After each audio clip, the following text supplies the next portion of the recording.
Chapter number 6. Chavez's famous UN speech calling Bush the devil, 2006.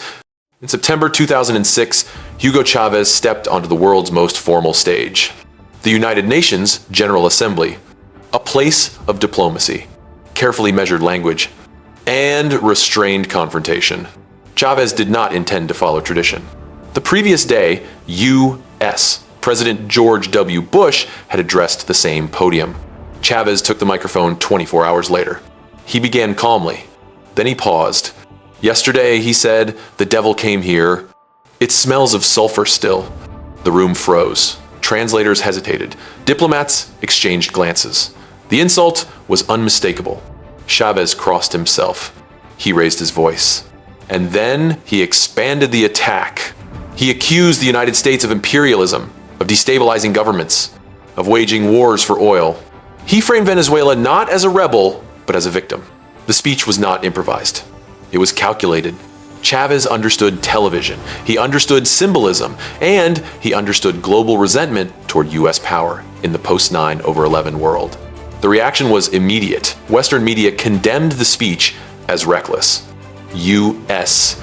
officials dismissed it as theater. But in parts of Latin America, Africa, and the Middle East, Chavez became a voice willing to say publicly what others only implied privately. For Chavez, the speech marked a turning point. He no longer positioned Venezuela as merely independent. He declared it openly anti-American. The rhetoric matched policy. Venezuela deepened ties with Cuba, Iran, Russia, and China. Energy agreements were redirected away from Washington. Oil diplomacy became ideological. The United States responded with distance. Sanctions were limited but growing. Diplomatic engagement cooled. Mutual suspicion hardened into doctrine. At home, Chavez used the speech to consolidate power. Criticism was reframed as treason. Opposition media faced pressure.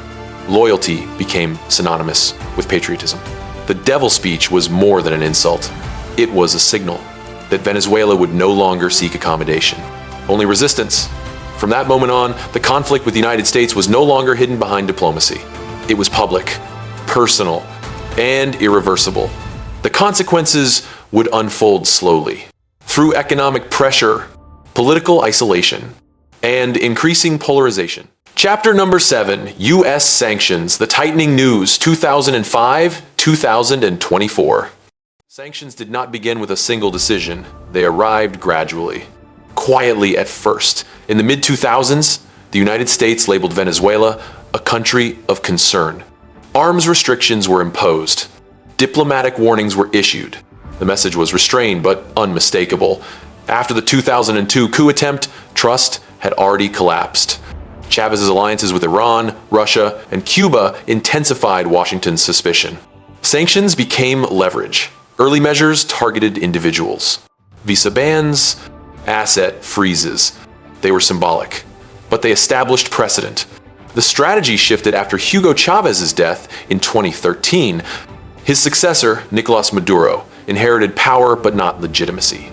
Economic mismanagement accelerated. Protests erupted. The state responded with force. In Washington, Venezuela was reclassified. No longer a difficult partner, now a threat to democratic order. In 2015, the U.S. declared Venezuela an extraordinary threat to national security. The phrase carried legal weight. It unlocked broader sanctions authority. Targeting expanded. Judges, military officials, intelligence leaders. The pressure tightened, but the most consequential step came later. Not against individuals, against oil. In 2017, financial sanctions restricted Venezuela's access to international credit. Debt restructuring became impossible. Oil infrastructure decayed without investment. In 2019, the sanctions escalated dramatically. The United States banned transactions with Venezuela's state oil company, PDVSA. Billions in assets were frozen. Revenue streams collapsed almost overnight.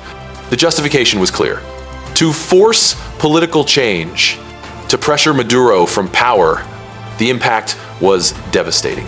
Oil exports plummeted, currency collapsed, hyperinflation erased savings, hospitals ran out of supplies, millions left the country. Washington argued sanctions targeted the regime, not the people. Caracas argued the opposite, that sanctions were economic warfare. International observers were divided. Corruption and mismanagement were undeniable, but sanctions amplified the damage. By the early 2022s, Venezuela's economy had contracted by more than 70%, one of the worst peacetime collapses in modern history. The COVID-19 pandemic worsened conditions. Sanctions complicated humanitarian aid. Negotiations stalled, yet geopolitics intervened again. Global energy markets shifted. Conflicts elsewhere increased demand. Sanctions were selectively eased, then reimposed. Pressure became conditional. Elections, negotiations, compliance. Relief was temporary. By 2024, sanctions remained central to US policy. They had not removed Maduro. They had not restored democracy. But they had reshaped Venezuela's future. The noose had tightened, not to a conclusion, but to a stalemate.